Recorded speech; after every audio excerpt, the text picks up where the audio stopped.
055-288-0216. Again, it's 055-288-0216. This is your campaign trail.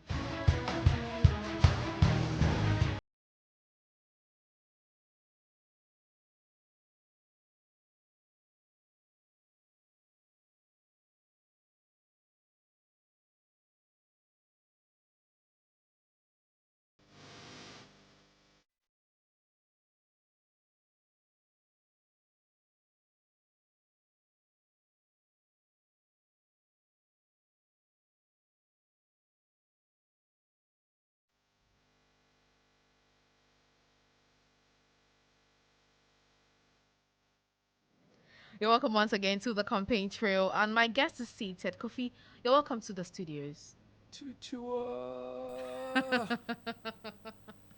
The maestro. Finally, I get to sit with you. Absolutely, it's a pleasure. Listen, how you been? I've been good. I've been good. You look well. Thank so you. That's good. They're taking good care of you. I hope you're good too. We are in a state of it's a mixture. It's confusion. We happy to be here to be able to finally serve. In as a candidate, official, it's official. But then again, to wake up to the realization that our brothers and sisters are in, I don't know if it's a jail, if it's a cell, they've been detained. In fact, on the back of that, you tweeted this. I'd like to give my audience a feel of what you said. You said demonstrating is a response to when a citizen has exhausted all other options. When hopelessness is a natural default to a callous government that is not only clueless but wicked. Excuse me, but I shall express my anger in any way. My tormented soul sees justified. Absolutely. What informed you to tweet this? So now let me give you the paradigm so you can understand. Okay. You work here at Star FM. If by the time you get ready to go home, somebody pushes you down and you don't get to see the person, they jump on you and start raping you, and then you take I saw your My your notes flask. Right. You take your flask and you hit them hard on their head, and they fall dead because you struck them with all the anger in you for attempting to rape you, and they die. Are you a violent person? Not at all.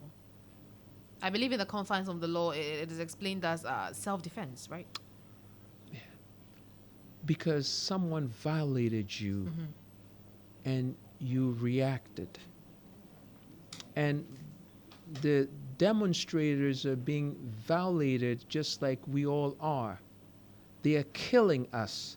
The same people who sold us free SHS for billions are the same people who are killing us with the billions. Isn't that ironic? So when people respond to an injustice that they don't have a way of tampering, I don't see it as violence. Okay. I see it as an acute response to an injustice that they don't know any other way to express. So the government should be sitting down with them, apologizing to them, and making sure they meet them, because they work for us. You are killing us. Do you not know? It's almost as if the entire Ghana, the whole of Ghana has reclined to a comfortable position when it comes to galamsey. We don't even have enough water as we speak. We're importing water. Water comes in because of the uselessness and the hopelessness of our government. It floods us. They reposition people. It kills us. It destroys assets, kills livestock, kills people. Did you not go to Mepe when it happened last year? We went there. We saw what had happened. Decimating lives of people.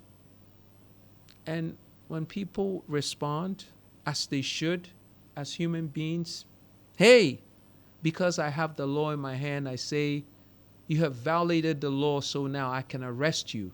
Wait, I brought you in to serve me. You get paid for having a fiduciary obligation and responsibility. Okay. Kofi, you say that the protesters acted the way they were supposed to. Absolutely. To register their displeasure. But today, I actually engaged the Deputy Attorney General, and she said that most of them were arrested on the basis of disruption of public property. Don't you agree? Okay. So what is more paramount than your life? Property? You've already destroyed the most valuable property. Titua, how do you justify that? I mean, seriously. Oh, really? Now you're going to arrest people for damaging property? Isn't that ironic? I just want to understand something. Are we going to be entirely blaming the police, or we are going to acknowledge the fact that some footages indeed show that the protesters were being somewhat unlawful?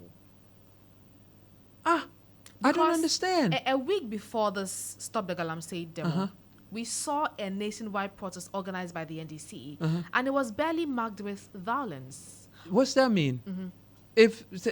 Because it hasn't gone to them yet. They're doing that for political leverage. They're not doing that because they feel affected and violated. These protesters, what do they have? They don't have anything. Some of them don't even have homes. But the pain, the anguish is what drives them. And if you were talking about destroying property, you are sick in the head. You know why? Tell me why. Because their lives are the most valuable property you are destroying. And no government can tell me they're not destroying lives, because they are. And we have seen the results of that destruction in the babies that we have had. Right or right? Tutua, tell me if I'm right. You have no answer for me because you know I am right. We've seen the evidence. Listen, the medical the fraternity now is being told not to come out with the babies, the deformities. You know why? Because they are scared that it's going to cause a public outrage. The levels of toxicity is beyond cancer stage 4 levels. We are dead already. We're just waiting to fall off. So if you come and you tell me as an attorney general or as a government that we are destroying, man, you got to be sick in the head to tell me I am destroying lives. You already destroyed the most valuable life, the most valuable property you have destroyed in these skits. Most of them are hopeless. You know what it is? You know what it is to be hopeless in life? You don't have anything. It's more painful. They don't have a reason to live, my dear. They don't. They don't have a reason to live. What am I living for? You snatched everything out of me. And now I am expressing anger, and you saying, oh, you broke some tables. You burned some cars. Oh, really? I burned some cars? I'm justified. I'm not telling them to go do that, but you are justified because But does that not violate the Public Order Act? Screw that. Listen, it's about human-centeredness. Okay. You're missing the point. What is the point of life? The point of life to have the freedom to live like a human being, a decent human being. They took that away from us. Did they not? So now, what is there to destroy? It beats me. Destroy life. The audacity of the government to tell us that we are dead. They got to be sick in their minds. But Kofi, do you think there was the need for all of that? The blockages of roads? Oh my gosh. Was there the need for that? I mean, instead of probably parading, preaching their message, stop Galamsey. Was there a need for all of that? Man. the naivete blows me away. And I know you're a journalist, so you justified in these questions, but it's below substandard. Yeah, because you see, if as a human being, when you keep adding the sticks of anger, it's only a matter of time to tour that you're going to break the camel's back. One more stick, that's all it takes. And this time, one too many. So, articles have been written, people have spoken, disgust has been expressed on social media so many times by so many people about Galamsey. They've decimated. Go to Obuasi, the whole Obuasi should be shut down and people repositioned somewhere else. It's just a matter of time before the people of Obuasi, they keep dropping off. And they probably are, but nobody's taking notice. Because the levels of toxicity in Obuasi, if you go and you watch, look at how beautiful your skin is. Your skin glowing. Go to Obuasi. The other side of the spectrum. I'm not kidding you, seriously. Look at their skin. They're ravaged. I've been there, man, so I know. It's serious. We are an endangered species. If you eat cocoa, if you eat fufu, if you eat yam, cassava, any of these things, if you eat fish, the cows, the goats, they feed on the grass that draws its minerals from the soil, and it's broken down by bacteria that takes the water from the soil. It means everybody is getting some aspect of the toxicity in them. It's just a matter of time. So and you being a woman, you should be even more concerned because you're going to pass it on from your womb to your kids. The next generation of children coming into Ghana are going to be stricken with these levels of toxicity. Okay. Now, post-protests, we saw some people being arrested. Some were kept behind bars for 48 hours. They say their lawyers insist that they were not given access to meet them. They didn't have food, water. But then I spoke to the AG today. She also dispelled that. Yeah, they will. Bunch of liars. Bunch of liars. You don't think the AG was being truthful? No. They are in. For what, though? Why are you keeping them? So wait, you want to have a country where when people are brutalized, violated, they don't say anything. They don't have a right to say anything. That's what you want? The barometer of how you are governing comes from conversations and interactions with the people. That's the litmus test.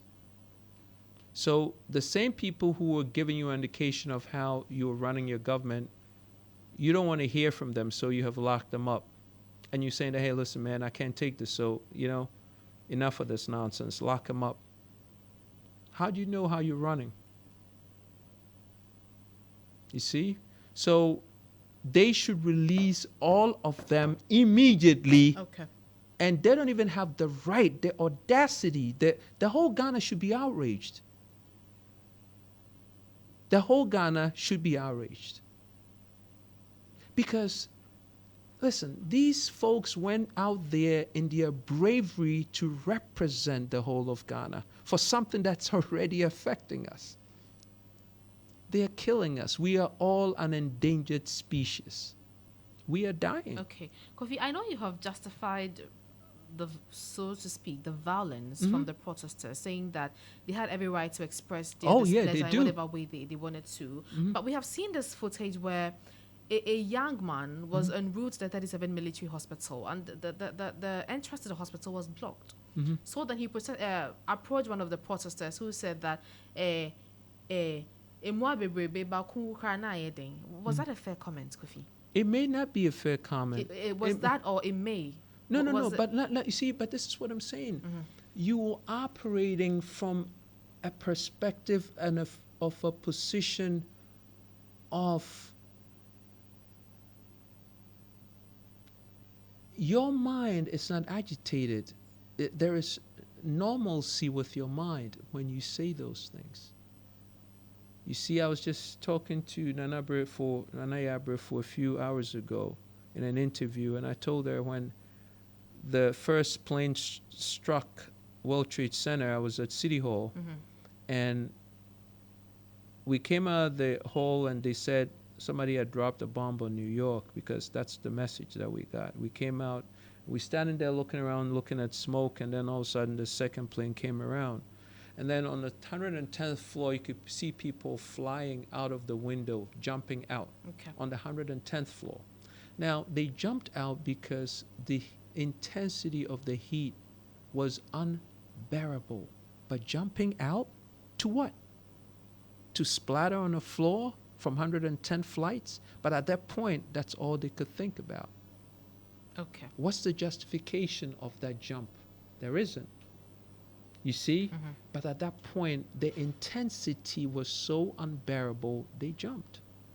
The intensity of the pain is so unbearable, they say things that you who are not in the same state of mind will say that, man, this is so unfair. This is not right for you to say that, because it's another person's life. They are dying anyway. They're dying. Okay. The bigger question, or the bigger picture that is being painted, is CSOs demanding a ban on small-scale mining. Is that something you think is worth? Absolutely, but the problem still exists, because you see, we cannot. Galamsey is an adaptive sociological response to a problem that we haven't solved. Okay. Unemployment. Tutu, people have to eat. People have to pay their bills. People have to go to the hospital. People have to have a decent place to live and have good food to eat. And if the government is not doing these things,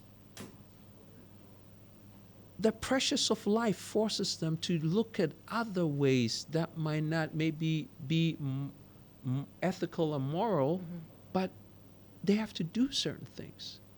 So it's not just stopping them from engaging in galamsey, is by providing for them. See, when you provide for them to take care of the pressures that they experience in life, galamsey disappears. Galamsey goes away by virtue of you providing an ulterior avenue for them for survival. So the concentration is not for, if you are in a relationship with your husband, you're in a relationship with your husband. If you're in a relationship, and let's say your husband or your boyfriend is abusive, and because maybe he's not happy with something you were doing, I know that's not the case for you, and the best way for him to address the situation is not to exert more pressure and hurt because of his displeasure, is to find out from you why you're acting the way you're acting, and to make sure you are heard, you are taken care of, you're respected, and then the things that you do that he does not like goes away. But when he maybe hits you, it doesn't release or relieve the symptom, it makes it worse. And that's what the government is doing. They think that by putting these people in jail, arresting them, detaining them, not giving them food and water, is going to make them stop. No, you bring them out more upset. So now they take it to ratchet. They ratchet it to the next level. And they're going to come out, and if they come out and they do something worse than this, are you going to blame them? You caused it. Okay. Well, my question was just to find out if you indeed believe that small scale mining in itself should be banned. The problem is not small scale mining. Mm-hmm. The problem is the big scale mining. The big scale mining. Of course. Because you see, Galamsey has always been there, but it never decimated our lands. It never poisoned our waters because it was on a scale that really did not have a net negative effect on the land. The reason why it's had an effect on the land is because it's a large scale operation now. Now, let me just help everybody understand. The machines involved in the large scale destruction Mm-hmm. cannot be afforded by the ordinary citizens of the land. They cannot afford 120. If they had 120, 170, $200,000 to spend on earth moving machines, Mm-hmm. they will get in some other type of business. Okay. So the people who are involved in the destruction are the people in the high office, the ministers, the parliamentarians, the faith, people of the faith fraternity, and they're the ones who are involved in Okay. Galamsey. So, because Tutua, if the Shangfeng or whatever they call it does not fly at night, it comes through the port. True or not? True. Who controls the port? Who controls the port? The government. So you telling me all the hundreds or thousands of earth-moving machines that's come through the port for the last couple of years, the government could not say, hey, what are you bringing this through here for? If you cannot tell me what you're going to use this machine for, then I'm banning it and is going into a government-designated area nobody can use. Okay. Why could you not say that? Okay. You allowed it to leave the port, and when they left the port, well, you think it got parked in front of somebody else's front yard? No, it went into the jungle, it went into the forest. Why couldn't you stop it? And even if you were going to let it leave the port, why didn't you tag it with a device that told you exactly what this machine was doing at real time? Every time it starts, it shows on the computer, says, this machine owned by Tutua is at in Prayeso, and it's digging 4 tons of earth per hour. And this is, you have a machine that tells you all of that. Okay. Kofi, I want to know your plans for mining if you're voted for. Because you Okay. agree with me that it rakes in some revenue for the country. It's what? It rakes in revenue for the country. Say that again. It rakes in revenue for Okay, the country. so say that in another way, because I want to vote. It does what again? It rakes in revenue. Okay, can you rephrase that in okay, it sounds a little too, say that again, another. It gives the country money. Wow. It gives the country money? Mining in itself. Money in itself? Mining. Mining. Okay, so to be nice to us, because I do not know. Obviously, you have an incredible amount of knowledge and experience in where this money is going. So please, point to one. Where is the gold money going? Point to it. You don't think that Oh, money... no, I didn't say anything. Please, I didn't. We are all waiting. The hundreds of thousands of your listeners who love you so much, they come here every evening and listen to Tours on the Mic. Ghana, listen up. Okay, go ahead, Maestro. Tell us. What is used for infrastructure, for instance? Don't you agree? What infrastructure? You see the hospitals, you see the roads. Hey, Masa, girlie, you got to be kidding me, right? Roads? Where do you travel? You fly in a plane? Don't you think that mining does anything to the country? Mining in itself. Okay, so now let's put it in perspective. 2023, about $20 billion of our gold ended up in the souks of Dubai. When was the last time you went to Dubai? I'm sure you go there. Somebody told me, so I know. So, Tutua, just tell me, last time you went to Dubai, and I know you went to Palm Jumeirah, you went to Burj Khalifa, so tell me, you saw the streets of Dubai. They're getting 20 billion of our gold. Does it look like a place that's benefited from gold?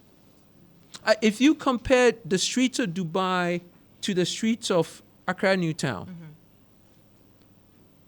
Is there a comparison? Are you not embarrassed to have gone to Dubai and seen what our gold does in Dubai and come back to Ghana and see that we just dig the gold, mutilate our lands, poison our waters, and give the gold to somebody foreign? You're not embarrassed by that? Go to Abu Dhabi. Okay. I understand that. Are you sure? I understand your argument. But no. what I want to know, I believe that you have policies, right? You didn't ask me about my you- policy. Definitely. What is your plan for mining, the mining sector? Okay. If it's money we won, we can make money someplace else. Okay. We have to allow for our lands to heal Okay. For how long? for as long as it takes, because we could do without it, because certainly we're doing without it. It's not benefiting us anyway. Only, but I want to come visit with you, Tutua, if you don't mind, because I want to find out where you live, because I know the roads to your house are different. I mean, is there silk roads They that are you travel? bad, actually. Oh, they're bad. So obviously the gold did not get there The yet. gold money did not get there. Okay, so it didn't get there yet. So at some point it will get there. So when it gets there, please invite us for us to come take a look. But what I could tell you, without a doubt, is we're not benefiting from the gold money. Okay. You are Everybody, sure of I know that. that? Okay. I know that. Not even the people who are mining the gold are benefiting. Go to our hospitals. So Kofi Koranteng's plan is for us to be the ultimate benefactors of our gold. We're going to add value to Max. If anybody wants our gold, they want to get it, they are going to get it from the highest value add point before it leaves the country. We're not going to give the gold away for somebody to go add value and build their country, and look at us. Okay. So in essence, you will not ban mining in general, will you? We will not, but for now, we want to put a taps on it for the lands to heal, because it's too far destroyed. Okay. We need to draw back on it. Okay. Let's move away from mining and its You sick related- and tired of it already? I'm not sick and tired of Okay, it. I but thought you were because getting started. You got me heated for a little bit, but go ahead. I'll take your because of time, we need to talk about other things. But anyway. Tutu is getting enough for me already. Okay, why did you bring this guy Anyway. here? Producer, rest in peace, man. Kofi, You're going to get it from Kofi, Tutu when we're done. Go ahead. I believe that you paid attention to what was happening between the NDC and the EC, where the NDC is demanding for a forensic audit of the voters' register. Do you share their view? NDC is right. I don't believe in what NDC does, but for this, I give it to them. But they are also partly the cause of this, because if they had put in the right reforms when they were in power, we wouldn't be here. Did they put in the right reforms? They're partly to be blamed for this. Okay. Yeah. Listen, nobody trusts the EC. Okay? Machines, as we speak, the machines are, I don't know who run off with the machines. I don't know if now the EC is giving away machines for Scrap. scrap. You know, another version of Cheddar just showed up to do scrap metal business with the EC machines. So now, I mean, what's going on? Wait, who is another version of Cheddar? Well, that's how Cheddar made his first million. You're not paying attention? Tutua, what are you doing? I mean, for real. You with me? He's with me. Maybe you should be doing an interview. I detect the sarcasm in there, but it's okay. Any more questions? I'm ready for you. Go ahead. No, you were talking about No. the EC. But listen, the EC has a track record of inconsistencies. Okay. So now, if the NDC comes and says, listen, we need a forensic audit on the register to make sure it's authenticated, they are right. And plus, with this, we're looking forward to an election that is, it has like high stakes election. You know, it's embedded in ethanol, serious ethanol, jet fuel. So if they want to do that imagine how it would be if everybody came along and they took a look at the register and the EC was spot on. It was cleaned out. Everybody was happy. It calms people down before the election, which I think would be a good thing for all of us, right? So what's the big deal? Okay. But the EC has come out to respond that they are likely not to conduct an audit into the voters register because they trust the security of their IT systems. Oh, yeah, so much so that they lost how many machines? Oh, the same. Come on, man. Titua. The same people who saying this are the people who have lost 8 or 9 machines and they don't know how it disappeared. I mean, the EC walks around like that's Mrs. Osama bin Laden. I mean, she walks around with... No, have you seen G. Mensa walk around? Osama bin Laden does not have that much security. Are you calling her a terrorist? I'm not saying that, but I'm saying that she's high profile. Protected, okay. You with me? So now, and I would say wherever she is, there's protection. Right? So how could machines get... I mean, we don't have a trace of how many machines, Chichua, help me? How many machines? 8, 9? 9 machines. How did they get it out there? I mean, these are not like 3-year-olds walking around. These are like full-grown adults. The machines are like full-grown adults. You can't very easily just wheel them out on a wheelbarrow and say, hey, listen, EC, police, look to the left. Let's move to the right real quick and get the machines out of here. You can't do that. How do you get these machines out of EC? So now the same people who administered for these machines to get lost are saying, we don't think we need an audit, and they think people are not going to question it. You know what I'm saying? So big deal if, first of all, it's not their money anyway, it's our money. So if they have to do that exercise, it's going to cost us money for people to be rest assured that the system is authentic. Why not? It brings peace. So with that, I totally agree with the NDC on it. Kofi, earlier this week, you made a very interesting comment. I find that comment actually interesting because I don't think that I had heard anybody say that. You believe that cassava planting will be the game changer. Tell me about it. Oh, so many things. Listen, you could get ethanol. You could get sorbitol. You could get starch that you could use for synthetic pharmaceutical, bonding agent for synthetic pharmaceuticals. All condiments, most condiments, because, okay, so I don't want to get in trouble, but the proteins in corn are carcinogenic. Okay, so it's a healthier starch to use cassava, and so more condiments use cassava starch, more things use cassava starch. So if we planted all cassava, okay, so now let's roll back for a little bit so you can understand the thinking. So Western region, you know what Western region is? You know, when you, Central region, Western region, right? So Western region, the size of Western region is 13,842 kilometers squared. Western region. The size of Tokyo is 13,542 kilometers squared. So Western region is bigger than Tokyo by close to 400 kilometers squared. Okay? Tokyo is home to 39.1 million people. Western region, 2.3 million people.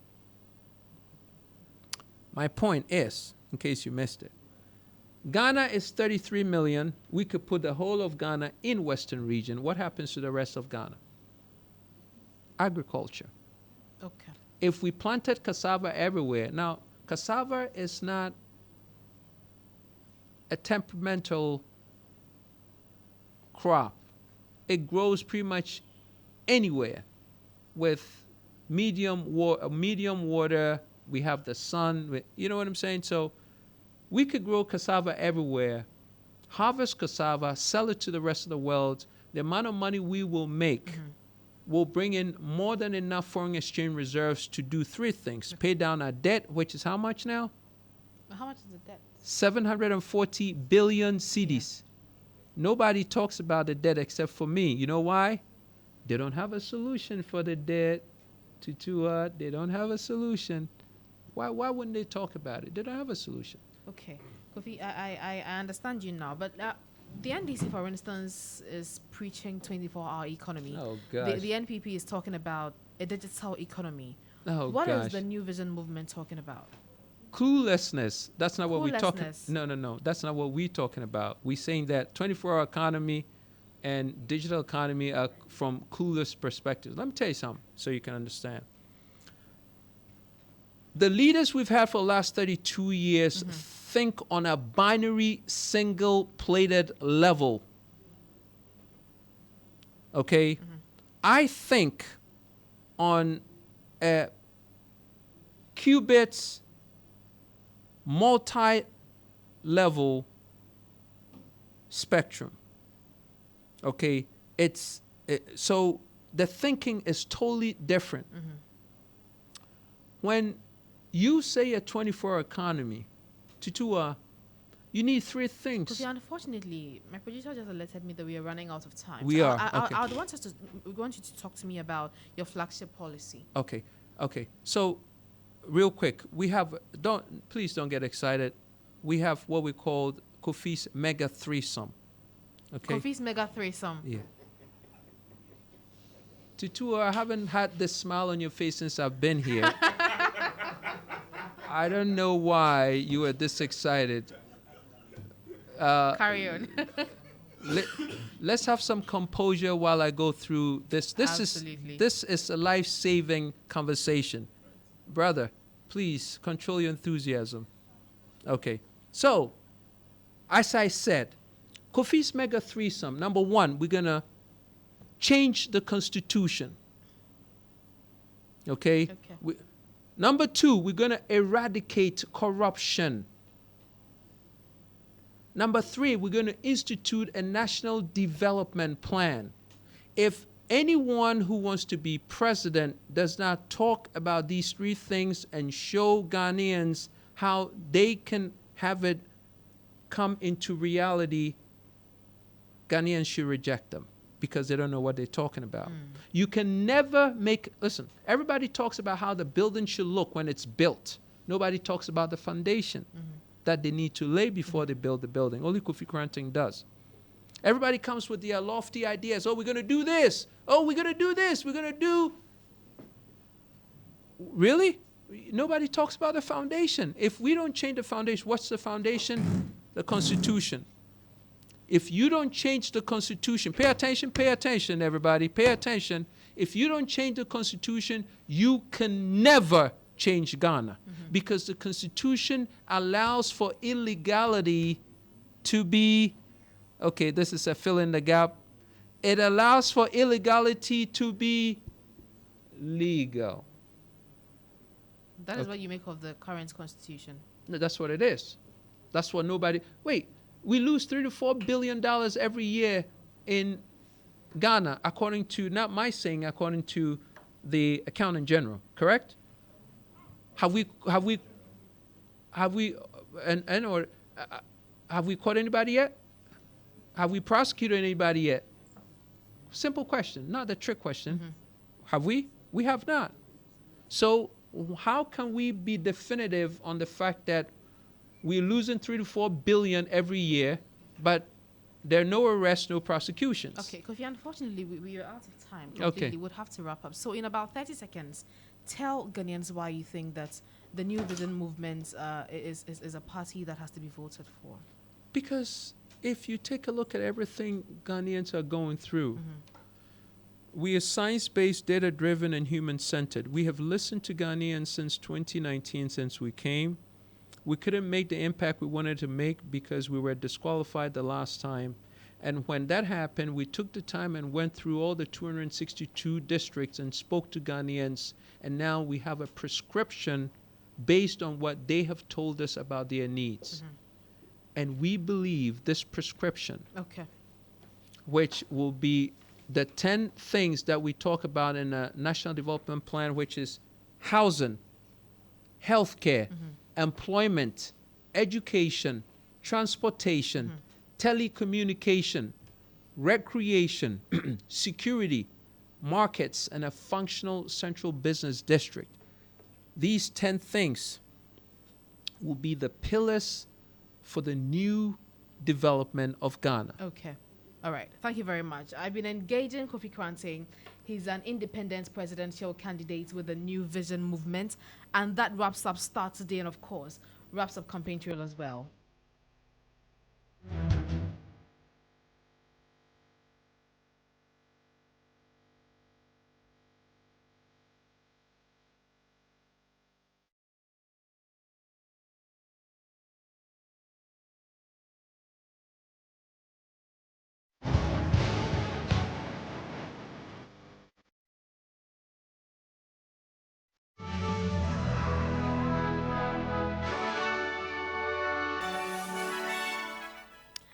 Well, that is the end of Start Today. Thank you very much for joining us. On that threesome note, Joshua.